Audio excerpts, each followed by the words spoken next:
नीतिमंत श्रीमंती असावी असं आमचे ऋषी म्हणतात.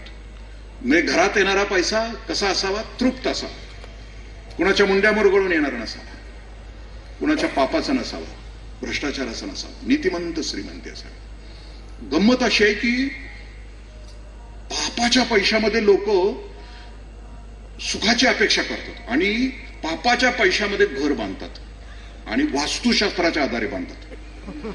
पैसा पापाचा आणि घर वास्तुशास्त्रानं बांधायचं, म्हणजे घर शांत असावं. हे शक्य आहे का? म्हणजे एखाद्या मटण शॉपला अहिंसा मटण शॉप नाव दिल्यासारखं आहे ना. पापाच्या पैशाच्या घरामध्ये वास्तुशास्त्र म्हणजे असतं काय की ईशान्येला ईश्वर असावा, देवघर ईश्वर ईशान्येला असावं. देव जरी ईशान्येला असला तरी कोपल्याशिवाय राहणार आहे का? पापाच्या पैशाच्या घरामध्ये आग्नेयाला जर अग्नी असेल तर घरात आग लावल्याशिवाय राहणार आहे का? पापाच्या पैशाच्या घरामध्ये वास्तुशास्त्रानुसार वायव्याला वायू असेल तर तो घरातली वादळं थांबवणार आहे का? नाही. म्हणजे श्रीमंती माझ्या ऋषींनी कधीच नाकारलेली. घरात येणारा पैसा तृप्त असला पाहिजे. दुसरा तपश्चर्याचा असला पाहिजे, लॉटरीचा असता कामा नये.